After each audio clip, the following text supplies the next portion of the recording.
And we're looking forward to some more incredible guest speakers following on the heels of the incredible speakers we had yesterday. And we certainly look forward to sharing insights from the 6 core research projects that comprise the bulk of the research activity for Good Systems. They concern the AI and the future of racial justice, privacy and surveillance, smart cities research with a special focus on transportation, disinformation, living and working with robots, and then smart tools and the future of work. And we will have 3 pretty fast-moving research to practice roundtables, and each session starts with a short presentation from the core researchers, and then these talks set the stage for a little bit more discussion among us, and then we'll open it up to all of you as well. And we hope to be able to explore some of the different approaches to embedding ethics in the actual applications of the work that we're doing, the research on AI, to different fora. We'll examine some stakeholder needs and actual practices and how this work may help, can inform some practice. We'll have short breaks, really short, between each roundtable, and at noon we'll close and with a lunch. So feel free to stick around for lunch. So we have 3 speakers with us in this first roundtable, which is addressing racial justice and combating disinformation. And I'll introduce each one of them as they begin with a lightning talk on their work and research. So the first is Maria De-Arteaga, who's a co-lead for the Good Systems project, designing responsible AI technologies to curb disinformation. De-Arteaga is an assistant professor in the Information Risk and Operations Management at UT.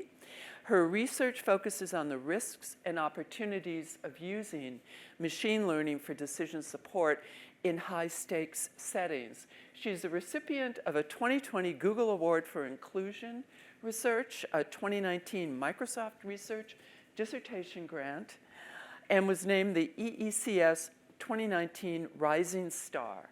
In 2017, she co-founded the Machine Learning for Developing World Workshop series at NeurIPS.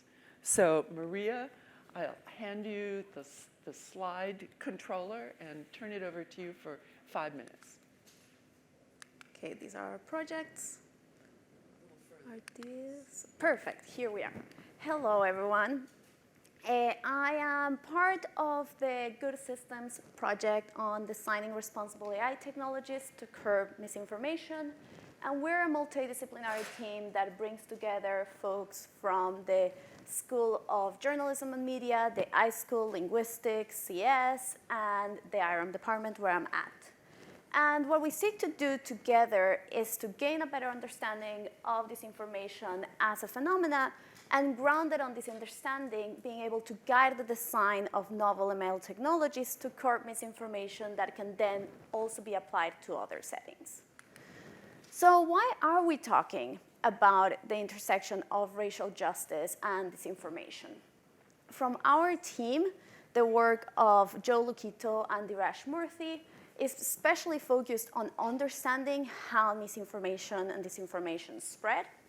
And as part of their work, as part of Joe's work in particular, one of the things that she has studied is how different actors, how trolls may portray certain identities and how that can affect the spread of disinformation.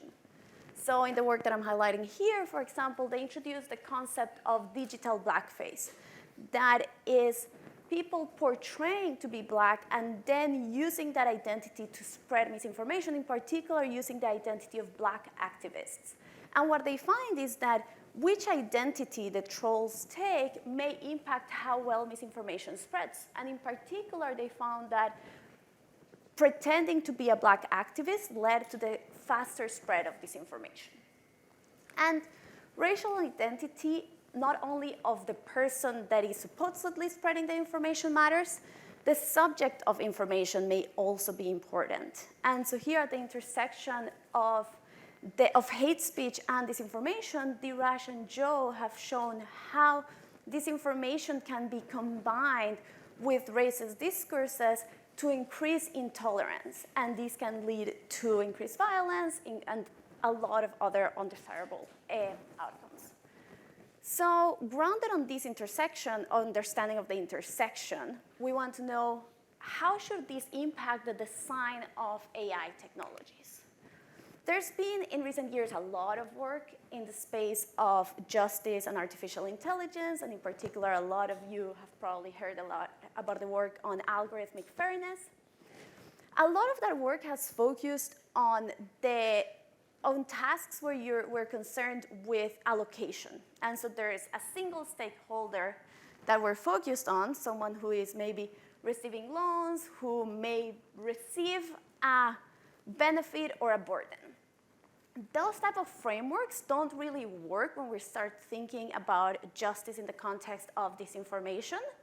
And so in work with PhD student Terry Newman and philosopher Sina Fazlpour, we've done work on understanding how we can think about justice in the context of technologies to curb disinformation, and in particular, bringing in notions from informational justice and epistemic justice. We provide a framework that allows us to think about multiple stakeholders at once and different notions of justice that are relevant for each. The notions of justice that are relevant when we're thinking about a seeker of information is different from the notion of justice that is relevant when we're thinking about subjects of information. So now that we understand the intersection, more of the intersection of racial identity and disinformation, we have a framework that allows us to reason about properties of justice of algorithms in the context of AI technologies to curb this. Then how can this improve the design? There's a lot of work recently on the role of diversity in designing more ethical technologies. But there's a risk of these being performative. So with my colleague Sina Fazlpour, we've done work on how can we reason about diversity in the ML pipeline and bringing in knowledge from philosophy, organizational sciences, and psychology. How is it that what we know about diversity can be positioned in the context of the ML pipeline? An example of the role of diversity in the context of misinformation, where in fact-checking we often think about misinformation, the task as very objective, is what is check-worthy? So when we think about check-worthiness, what gets fact-checked, that is suddenly a very subjective task. And so our team members, Min-Kyung Lee and Matt Lees, have done work on co-designing technologies, and they identified that personal biases of fact-checkers in deciding what to fact-check is a fundamental piece.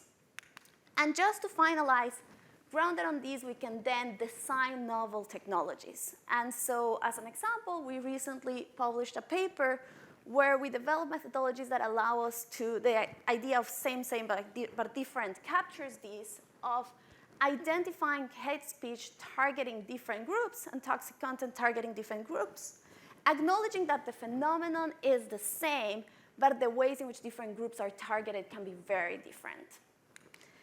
And with this brief teaser of a lot of the work that our team has done at this intersection, I'll pause here and pass it to is second, yes. Craig. So thank you, Maria. I'd like to introduce Dr. Craig Watkins, who's a co-lead for the Good Systems project AI and the Future of Racial Justice.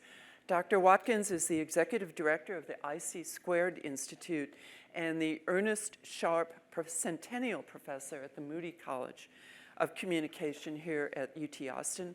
His research examines the digital and data divides, computer-mediated technologies in human behavior, and the social and ethical implications of artificial intelligence. In his role as executive director of the IC² Institute, Dr. Watkins is leading a new initiative to innovate in the health equity space. So, Craig. All right. Thank you. Can you hear me okay? Okay, great. Good morning. Glad to be here, and thanks for the introduction. Mimi, always good to see you. Maria, thank you. As Sharon mentioned, I'm part of a team that's focused on sort of thinking about the ways in which systemic forms of racism, structural racism, sort of impact the design and deployment of artificial intelligence-based systems. This work that we have embarked upon over the last couple of years or so is, of course, very much inspired by a broader movement that is taking place. Maria alluded to some aspects of that movement, but that is a sort of growing recognition that, that the systems that we're building, the systems that we're designing, are oftentimes, not too surprisingly, I think we've come to understand, informed by the kinds of implicit and sometimes explicit biases that exist in the broader culture at large. So when we began this project, this specific project, we thought very clearly about, I think, the three kind of core questions that are driving the Good Systems Grand Challenge initiative, more broadly speaking. And we continue to sort of think about these and grow our understanding in relationship to these questions. One, what is a good system? Two, how do you evaluate good systems? And then three, how do you build good systems? And I think in some respects, our work is sort of engaging each of those questions in different ways. And so we're really excited to sort of have this opportunity.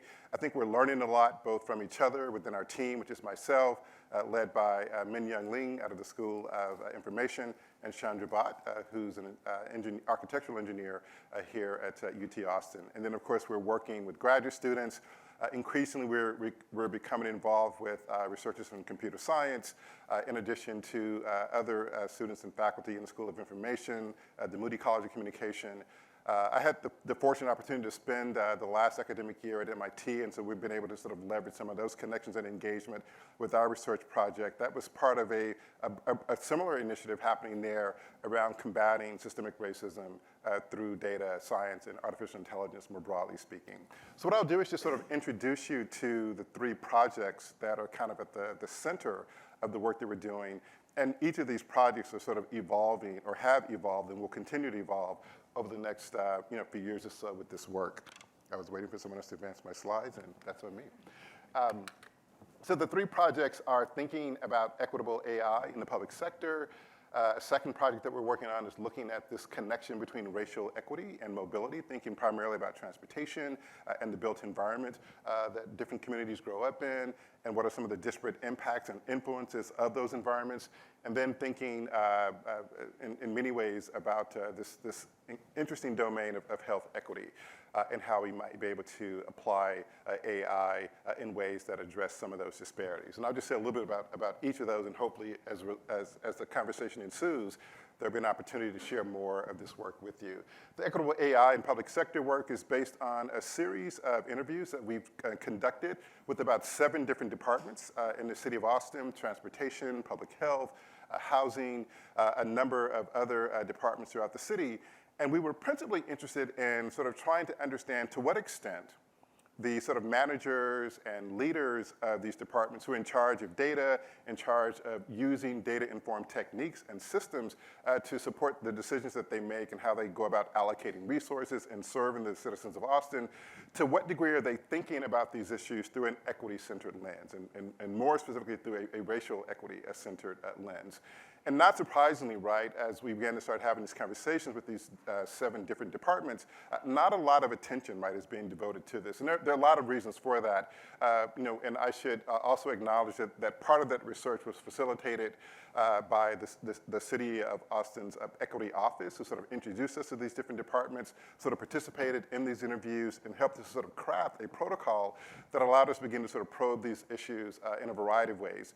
And I won't go into too much detail, but we sort of organized the interviews and conversations around a few specific areas, right? So if you think about for instance, the process of actually procuring or acquiring AI-based technologies, and to what extent, for example, are people who are making those decisions sort of thinking about, for instance, well, how has this particular technology, the data, how has the model been trained? What kinds of data has it been trained on? And as we begin to use that system to make decisions about how we support the citizens of Austin, how is bias, for example, perhaps a marker or an influence in terms of the kinds of decision support processes that are happening happening there.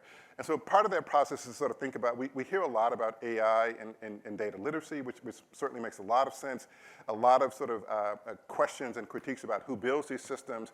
But increasingly, right, as these systems become more common, and particularly more commonly used in what we like to refer to as high stakes contexts, health, policing, education, employment, who's using these systems and how they're using these systems to inform the decisions that they make is also critical. So there's a whole nother level of sort of human intelligence in relationship to these machines that we think is really important.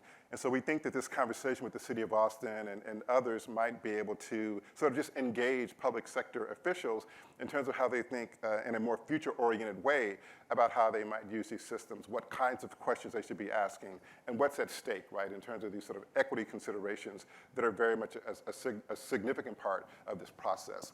The Race, Equity, and Mobility projects have been led by Chandra. This project, I sort of started this project, but Men has sort of taken it over, the Equitable AI in Public Sector project. Chandra Bhatt and his team of students have been leading the Racial Equity and Mobility project, and they looked at data from the city of Houston. And this was publicly available data looking at victims of fatalities or injuries as a result of an automobile accident. And who was most likely, right, to be a victim of a car accident, a pedestrian accident. And it was predominantly African Americans, Latinx, for example, across the entire sort of city of Houston. And what we're interested in terms of that project is understanding, right, how the built environment is very much a key factor in terms of how we think about quality of life, how we think about health outcomes and health disparities. And this is in some ways sort of linked to this third project that I'll allude to here momentarily. But part of what Chandra and his team are thinking about, right, is could you begin to design sensors? Could you begin to design technologies or systems that might create safer environments, right, for all? And in particular, right, addressing those communities and populations where the built environment isn't necessarily conducive to walking, where, as we learned via the pandemic, a lot of sort of, aspects that sort of speak to inequities, people having to, essential workers, how they get to their jobs, oftentimes via public transportation, where are those public transportation posts located, how safe is it to walk to those particular sites. And so in other words, right, as you can begin to get a better sense of this built environment, what kinds of sensors, what kinds of technologies might allow you to understand better the flow of traffic, the flow of bodies, and how you might engineer communities, engineer neighborhoods that are certainly safer and equitable for all. And then finally, in terms of the third project, this is the one that I've been leading. And I have to say that we're learning a lot. We're actually thinking, and I think each of these projects in some respect are thinking about those three questions that I noted earlier, those sort of three core questions that I think are at the center of good systems. We've certainly been thinking about those three questions, but what we've been actually doing is sort of, how do you build a good system? How would you build a platform, for example, that supports and advances health equity? And we've been thinking specifically about the mental health crises and sort of thinking about all of the different factors that sort of contribute to mental health. We know that this has become like a critical public health issue. The U.S. Surgeon General, about a week or two ago, announced that we are now in what he referred to as a state of emergency in terms of the teen youth mental health crises. And we're thinking specifically, right, about social determinants of health. And I alluded to this earlier, but that is to say where people live, where they're born, where they work, where they play, where they age. I mean, all of these factors, right, the sort of social and environmental factors that are at play there, as we look at the literature, have a significant impact, right, on health outcomes. And what we're trying to do, right, is could you build a system that might be able to identify what those social determinants of health are, how might you do that, what kinds of techniques might allow you to do that, what kinds of data might allow you to do that, publicly accessible data, data that you collect from people who may participate in a study, for example, in addition to thinking about technologies or approaches or techniques like natural language processing. There's a long body of literature of using natural language processing techniques to sort of probe social media, to probe blog posts, to probe a range of content that's sort of user-generated to sort of detect signals, right, that might allow you to better understand what are the triggers or the predictors of a mental health episode or outcome.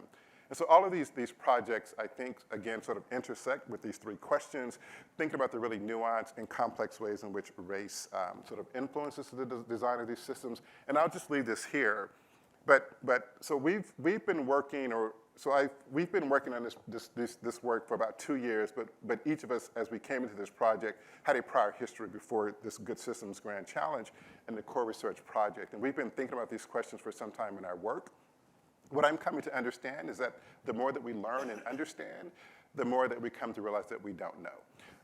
And specifically, right, just as you think about the life cycle of how AI gets developed, that bias, right, is very much implicated in each of those points along the way in terms of that cycle. And I think we're just beginning to understand this. A lot of emphasis oftentimes is placed on data, which certainly makes sense. Data processing, data curation, biases in data sets. We certainly get that and are beginning to understand that with some greater degree of clarity. Still a lot of work to do there.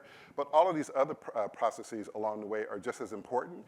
How you formulate a problem or a question, even how you begin, right, with a model, or how you begin with trying to design for a solution that may be AI-based. Oftentimes, those questions may be fraught with implicit or explicit biases. And so in that sense, as you go throughout this entire cycle, you begin to see how various forms or expressions of bias are implicated along the way, suggesting, right, that there's just a lot of work to do here, that this is a very complex and nuanced challenge, and so we're excited to be a part of trying to address these problems in a systematic and what we hope will be an impactful way. Great. Thank you very much. Our third speaker is Mimi Stiles. She is the president and founder of Measure. In 2015, Mimi Stiles founded Measure to promote using evidence-based projects and tools to tell some of the real-life stories behind the numbers. As a catalyst for system changes, Measure has grown into a fully operational nonprofit social enterprise that provides free data support to Black and Brown-led organizations. So far, the organization has provided thousands of free data support hours to those Black and Brown-led organizations, and they're responsible for strategic partnerships with UT, with Texas Southern University, and more to disrupt some of the traditional research approaches in exchange for BIPOC-led lived experience protocols. Last year, Mimi was named an MIT Solver for anti-racist technology in the United States. And for the next 2 years, she's been awarded a Social Science Research Council Fellowship. So, Mimi. Thank you so much for that introduction. Yeah, Mimi Stiles, that's my real name. That's why I married him. Yeah, I like to start my quick talks with this quote here that that kind of came down from me being on a mountainside with the Social Science Research Council last summer. A measure of equity is the absence of fear, and a measure of equity is the presence of joy. Joy not meaning happiness, but joy meaning, joy cometh in the morning, meaning that we have gone through some things as a country and that we are going to arrive at some point with equity and justice and joyfulness together. So it's all of us in this thing together, right? Designing together, innovating together, creating together. And so I will go super quick. My organization, it's a all Black woman-led research and data activism organization. I am a Black activist and proud of it. And the way that we operationalize our activism is by providing free data and evaluation support to BIPOC-led organizations. It's really about using what we call the CARE model, which was an evaluation process created for us, by us.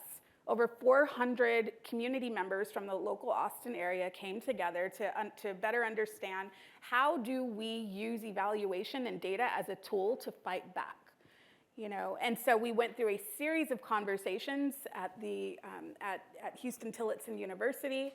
We created our framework called the CARE model, Community Advocacy, Resilience, and Evidence, and then have been using this CARE model as a framework to create justice, to change policy, to create new laws, to create an equity commission in Pflugerville, to pass the Crown Act in Austin, Texas.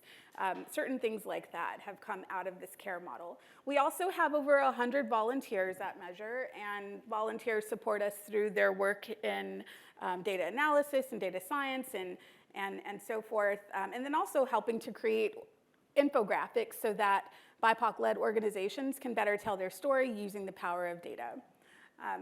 And so we also, lastly, have a class here at Houston Tillotson University as well as Texas State called the Community Engaged Research course.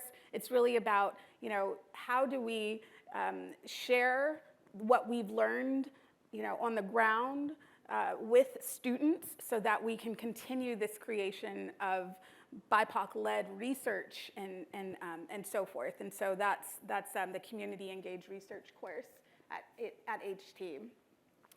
So Measure also does work to community power build through the development of anti-racist technology. And so as Sharon just mentioned, I am a research fellow with the Social Science Research Council. I'm part of the 6-member Just Tech cohort, came out of the brains of Ruha Benjamin and some other amazing people that are changing the game when it comes to the development of technology, and including people like me, a mama, a wife of a veteran, right? A mama of a 2-year-old, a mama of a 21-year-old who's actually incarcerated right now, who I believe was also impacted very much so by racist algorithms that tapped into his schizophrenia, that fed him messages and so forth that became harmful. That's who I am, and I'm gonna bring my whole self here as I talk. And so my response to helping to protect my son and other people like him is to create better technology. And it's to lean into this idea of maybe we can create social media for social good.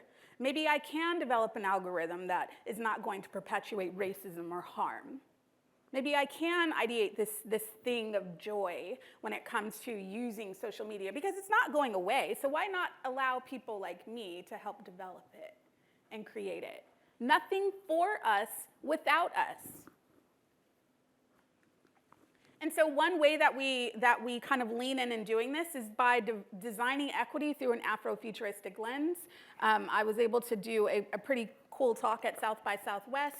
We created, when I say we, I'm talking about my community, Black and brown folks here in Austin, came together to create a framework using Afrofuturism as a way to think about design and innovation. Right? And I have these for y'all to take if you would like to kind of walk away with something today.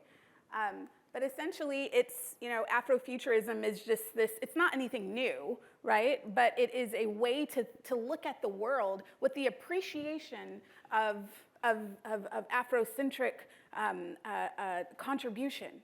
It has no bounds of time. It has no bounds of who you should be or who you shouldn't be. It's something that all of us can embrace. Just because it's Afrofuturism doesn't mean that you, as a person not of color, can't embrace it. And so I'll talk a little bit more about that later. But really, this framework here is about identifying the problem using an Afrofuturistic lens, and we have questions in here to help you better understand what step 1 is. It's understanding the past and the present. How are we honoring the contributions of African Americans or African people or Black people in our design process? And radical future ideation. That's really on the helms of speculative design. So thank you very much. I used to be a news anchor, so this 5 minutes was a blast. Thank you. Thank you.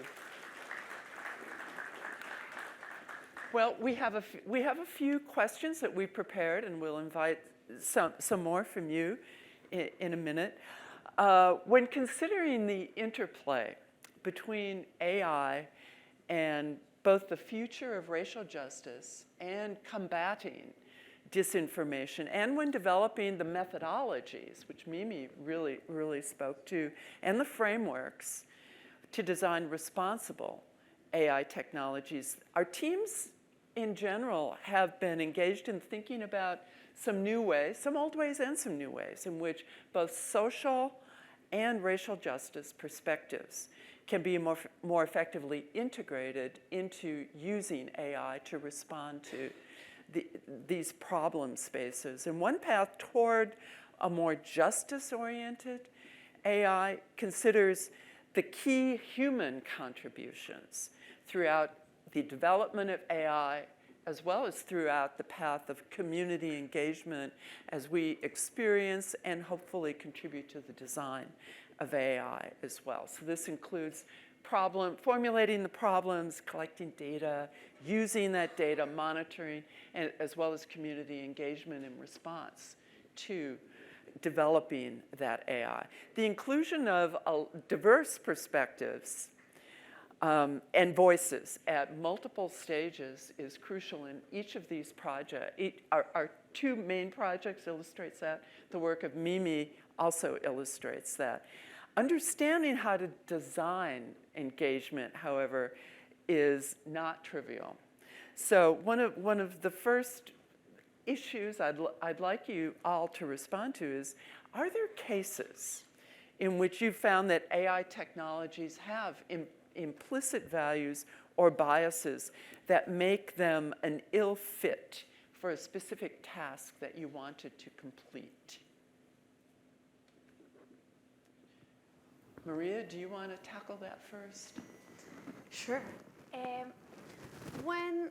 What you mentioned of how is it that the involvement of different perspectives throughout the pipeline is relevant, I think that there's two elements that are central here. Is what is we're talking about diversity in the pipeline, and there's two elements. So the short answer to your question of whether there's values embedded is yes, there always are, right? And sometimes we may not think about them as much, and so we may just be absorbing the values of that status quo, and we are not necessarily super aware of what are those values, but there will always be values embedded. And when we're thinking about how is it that the perspectives of those engaged throughout the pipeline, that is, those labeling the data, those deciding what is the task that is going to be solved, I think that two central components are what are the concepts of diversity that are relevant, and what are the pathways through which diversity can have an impact. So when I talk about the concepts of diversity, I think that in the context of machine learning, in particular when we're designing AI technologies, we often assume that diversity is kind of this monolithic concept. And it's very different to think about, for example, representative diversity in the context of a panel that maybe it's, for instance, let's say that there's a consulting with a subset of a community that we want to be representative of that community, right? So that's where a notion of representative diversity may be something that we're seeking. It's entirely different when we bring that to the context of machine learning and we say, well, what does it mean for a data set to be representative if what we're optimizing is overall performance, and so feeding to performance of the majority is going to drown any performance of the minority? So it's not necessarily the case that representative diversity is what we care about there. We may care about a normic notion of diversity. And the same in terms of normic notion of diversity goes if we're designing technologies that may impact one community more than other. And so if there's a community that is going to be particularly impacted, then this normic notion of diversity, of understanding how the technology relates to what has existed before, who has been impacted by the processes, is important. And then the pathways are, how is it that the engagement of a team of people are going to impact the technology? There's a lot of opportunities for a lot of performative engagement where we say, well, we engaged this group of people, but that was after we decided what the technology was going to be doing, what was going to be optimized, and then we engaged, and there's actually examples of this in research that say, well, and then we engaged a group of diverse programmers, and turns out that that didn't really have an impact. But then what are the pathways that we're expecting? What are the pathways through which it can have an impact? So I think that those two elements are two very important in order to understand what are the values that end up being embedded in the technology. I'd love to come back to that issue of performative a little later on. But Craig, do you have a case in mind that illustrates Yes, I think there are likely several or many. And in your comments, Maria, as you were talking, I was thinking about, those cases when certain populations, specifically, for example, marginalized populations, are underrepresented in the data set, and what the cost of that are. And other instances, right, where it's the inverse, where they're overrepresented in the data set, criminal justice, and what the cost of that might be. The former, if you think about a lot of clinical data sets, those lack diversity, inclusivity. They don't tend to be representative. And what we're learning about that, and the specific example that I'll give you is, some of you may be familiar with the MIMIC data set at MIT. This is data collected from the Beth Israel Hospital there in Boston. And what's interesting, right, is that when you look at the design of clinical algorithms, it's one of the most used data sets around the world. I mean, people, computer scientists, engineers, data scientists, those in the medical fields, are sort of using this data set, right, to sort of build clinical AI. And what has sort of recently been acknowledged, right, is the lack of diversity or representativeness in that data set. And so how reliable are the algorithms being developed when you apply them to diverse populations? And I think what we're coming to understand, and this is through direct conversations with the director of that data set, Dr. Leo Anthony Seeley at MIT, CELI, if you're interested, and the data set is MIMIC, M-I-M-I-C. That's an acronym. I always forget the name of the acronym, but it's the MIMIC data set.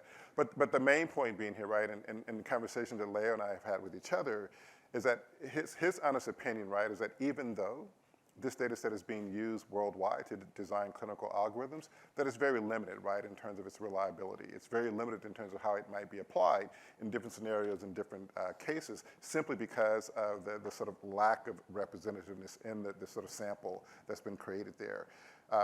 And then if you think about criminal justice algorithms, policing algorithms, right, the degree to which marginalized populations tend to be overrepresented in those data sets, and then how that leads to surveillance, how that leads to kind of harsh policing and criminalization, that sort of just is a sort of a feedback loop that just sort of reproduces itself. So these algorithms don't necessarily become a prediction of crime, but rather a prediction of who's most likely to get arrested. And so therefore it creates some very significant problems in terms of their applicability to trying to operationalize a quote unquote fair criminal justice system. And then the only other thing I would say to echo Maria's point, and what I really love about Mimi, your perspectives and the work that you and your organization are doing, I hope that in the not too distant future, we will understand, right, the value of what Mimi and activists like her are trying to do, and this idea, right, that any system that's being built that has broad implications for society, that's being taken up in these sort of high stakes scenarios, health, policing, education, employment, that before we build those systems and deploy them, I hope that at some point in the not too distant future, we will understand the absolute need to work with community-based organizations and community leaders to ensure, right, that these systems are being designed and deployed in a way, right, that sort of optimizes for equity, that optimizes for justice. We know that that's not happening. So the idea, right, that we're using public dollars, taxpayer dollars, to build these systems without any kind of accountability, without any kind of engagement with the community that's oftentimes the victims of these systems, strikes, I think, many of us, right, as a gross injustice.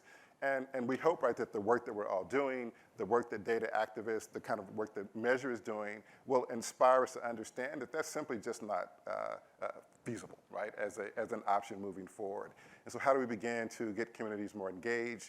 Because they just bring questions, they bring perspectives, they bring sensibilities and critiques that oftentimes those who are designing and deploying the systems simply aren't thinking about. Not necessarily because of malicious intent, but just because of blind spots or implicit biases, not understanding, right, the need to ask certain questions, to probe for certain kinds of outcomes, to think about certain features, right, that you build into your model, et cetera, right, with your data sets. And so it strikes me, right, as a requirement that moving forward, that this would be something that would be common. I know in Oakland, and I'll turn it over, in Oakland, they've been doing some really interesting work over the last few years or so.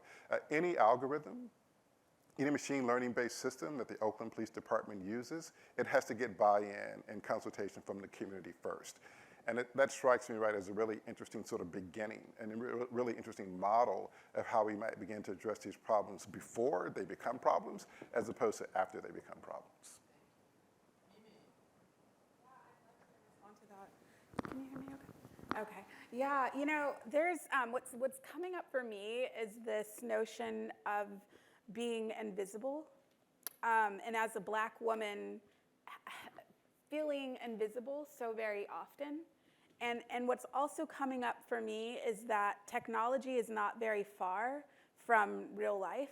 Technology mirrors real life. And so it doesn't surprise me when, you know, when algorithms are created and they can't see me. And so, for example, Sharon and I saw her in the restroom, and I'm trying to, you know, get the paper out of the machine. And so I'm doing an experiment because I'm weird. And so I put my hand under my shirt to see if it can see my hand, you know, just to kind of see if it's doing better, right? If technology can finally see me.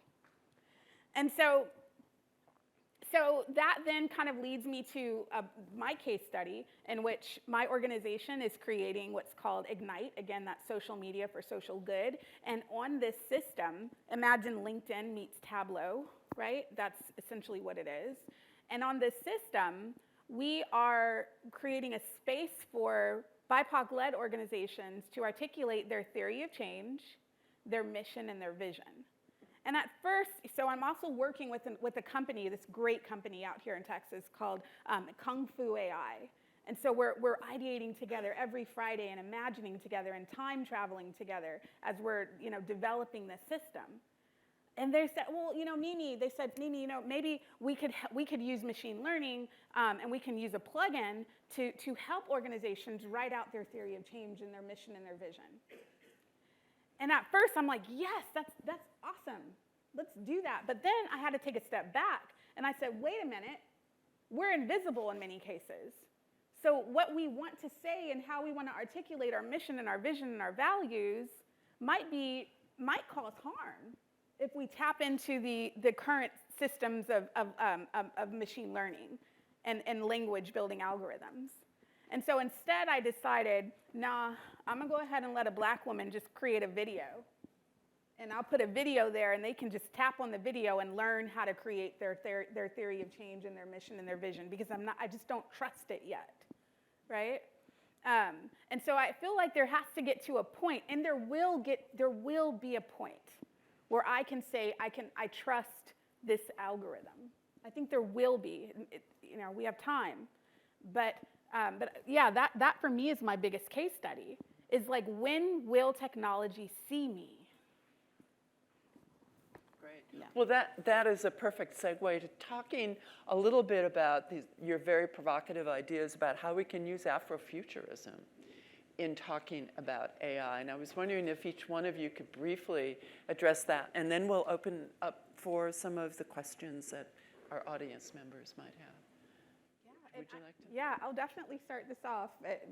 I would love to hear everyone's perspective on it. It's really about, you know, again, I think the biggest underlining question is how has African culture influenced your solution?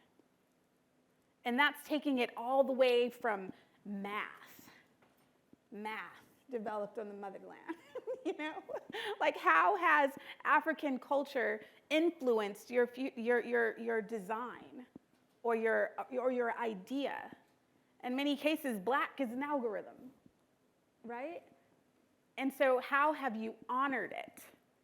And my other big question would be, you know, what is the problem, and who have you asked? Who's validated your problem?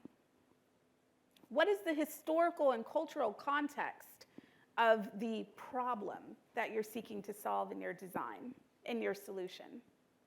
What communities have provided their input? Yeah, I think that seems very pertinent to the discussions of identity that you were talking about, Maria, too, and trolls and targeting specific groups. Does Afrofuturism have relevance to your approach? So the short thing I'll say here is that I'm not here to teach about Afrofuturism, but to learn about Afrofuturism from those that that can teach us more about it. And I think that the one thing that I'll echo from Mimi's point is really understanding what is the standpoint that is embedded in the algorithms that we're training. And I think that is central there.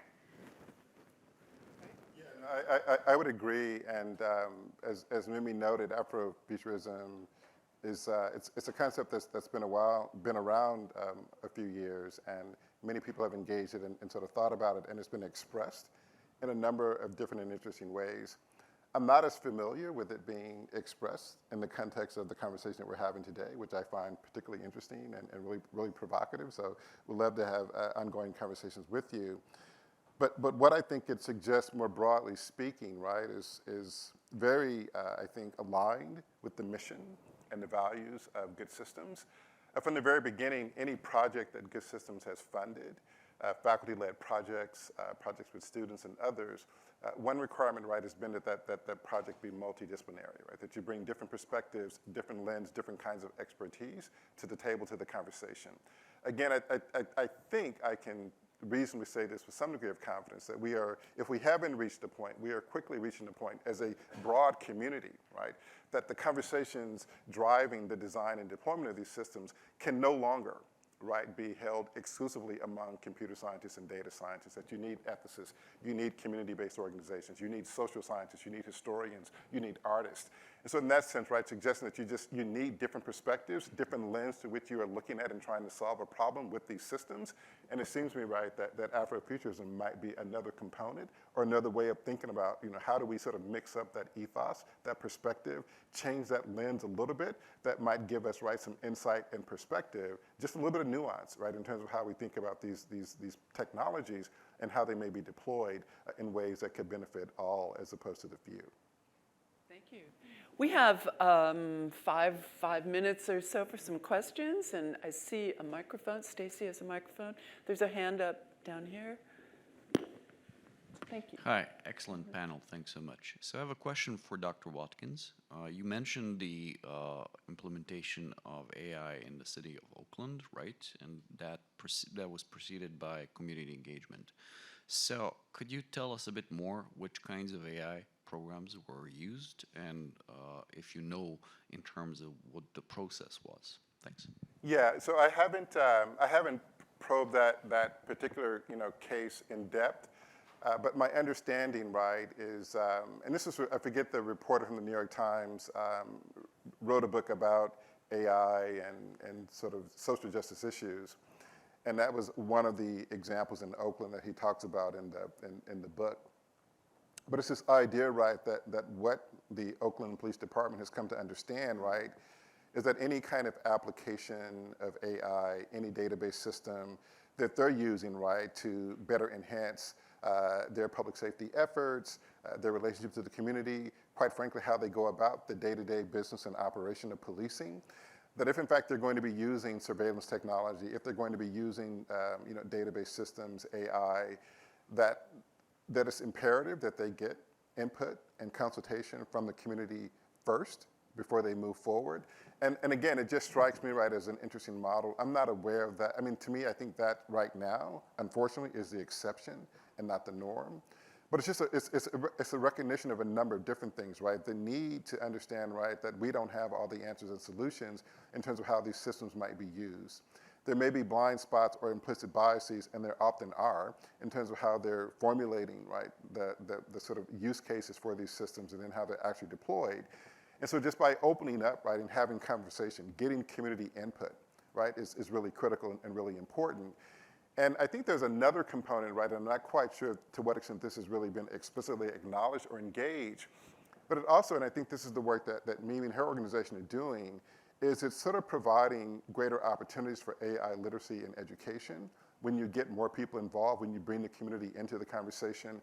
I have another colleague who's on a fellowship right now at Stanford, and she's doing something very similar. She's been doing a series of focus group interviews, primarily with African American and Latinx populations, about their perceptions of AI in the healthcare space and why they're reluctant, for example, to participate in studies, to participate in panels where their data may be collected. And so there are all kinds of reasons why we may not necessarily be represented in data sets.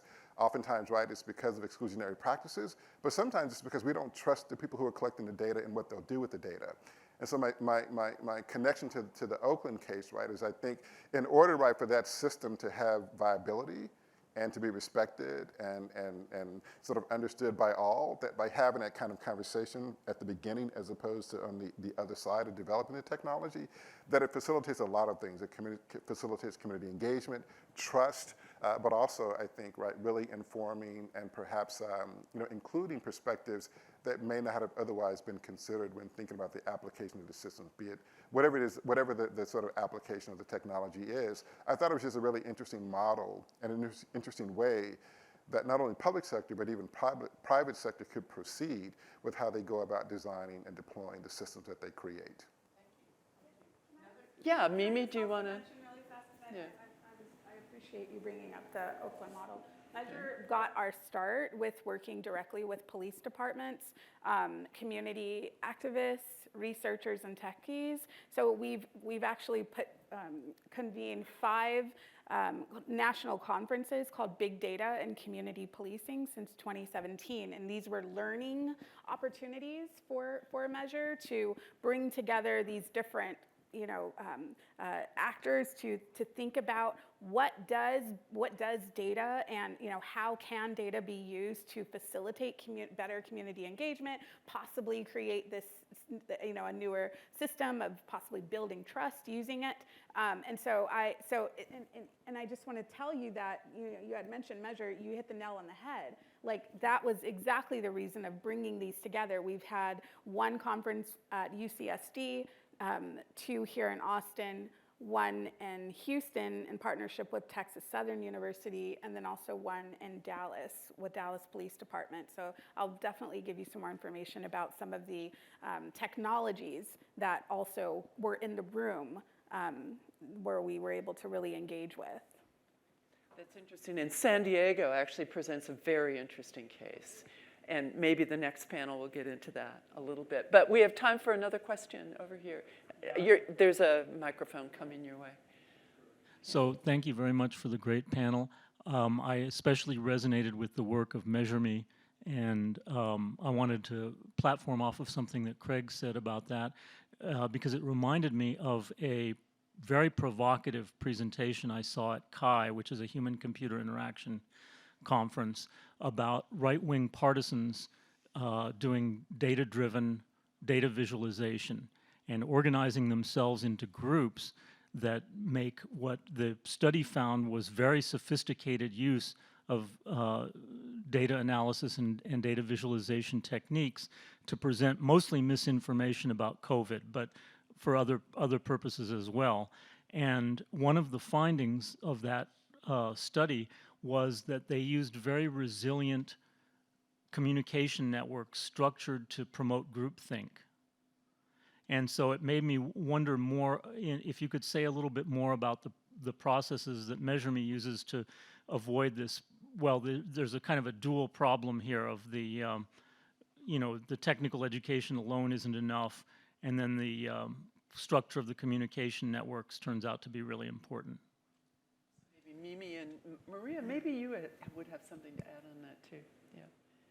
Yeah, I mean, with Measure, it's all about, again, creating as a platform where inclusivity is number 1, right? So it's not just Measure kind of creating these right? It's us going into our community, creating what we call a care team of community members, and believing at the very beginning that we don't even know the questions to ask, right?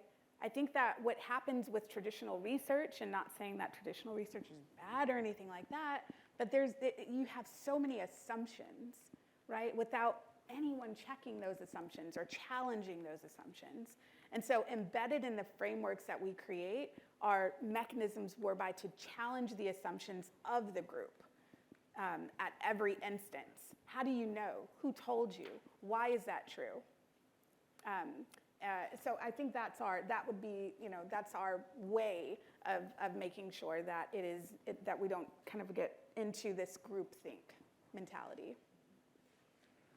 And one particular assumption that I think is one of the hardest sometimes to visualize when we're doing groupthink is in the context, for example, of thinking about algorithmic fairness and algorithmic justice. I really appreciate the work of Dan Green and Anna Lauren Hoffman on what is the moral background of the work that we're doing. And so in particular, they did this work looking at how the perspectives of big corporations, for example, have been embedded in how we reason about questions of algorithmic fairness, how we scope the landscape of what are the possible solutions, and in particular, acknowledging non-solutions as one of the possible outcomes, right? Going back to the example of policing, for instance, often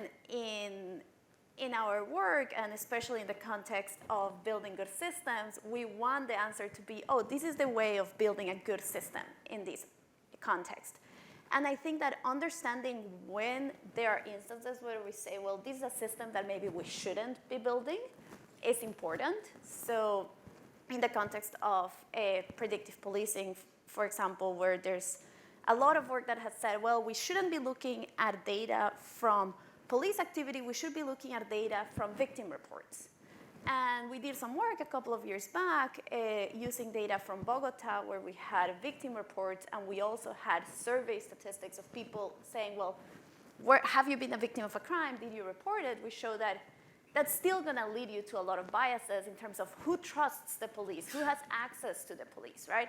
And so understanding where are cases when it's not a situation in which we have a technical fix that addresses the issue, but there's a non-solution, and understanding what is the moral background and what are the assumptions under which we're having a conversation of what is possible, I think is particularly relevant for us to not inadvertently just take certain perspectives and constrain the scope of what we consider possible.